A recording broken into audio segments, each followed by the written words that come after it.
السلام علیکم ورحمۃ اللہ وبرکاتہ۔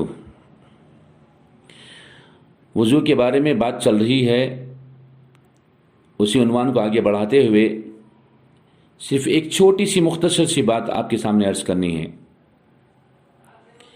عام طور پہ آج یہ دیکھا جا رہا ہے کہ وضو میں صرف کلی سے اکتفا کیا جا رہا ہے۔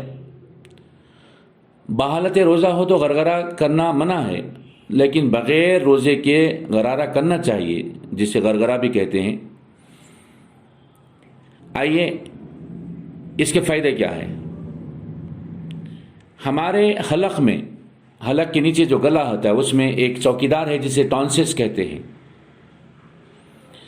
اور ٹونسس دراصل ایک چوکیدار کی طرح ہے جو ہمارے جسم کے اندر جراثیم کو جانے سے روکتا ہے۔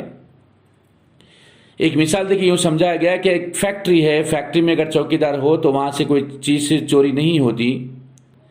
اسی طرح اگرچہ کہ وضو میں غرارہ کیا جائے تو ہمارے جو غدود ہے، جو ٹونسس ہے، محفوظ رہتے ہیں اور کسی قسم کی بیماری کا خدشہ ہمیں نہیں رہتا۔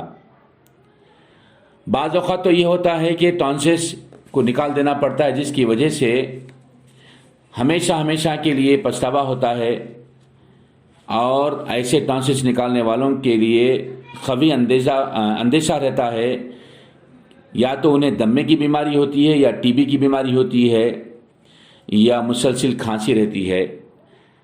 یہ جو فری کے چوکیدار اللہ تعالی ہمیں عطا فرمایا ہے، اسے محفوظ رکھنے کی ہمیں اعلیٰ صلاحیت نصیب فرمائے، اور وضو میں غرارہ کرنے والا ہم سب کو بنائے رکھے۔ وما علینا الا البلاغ۔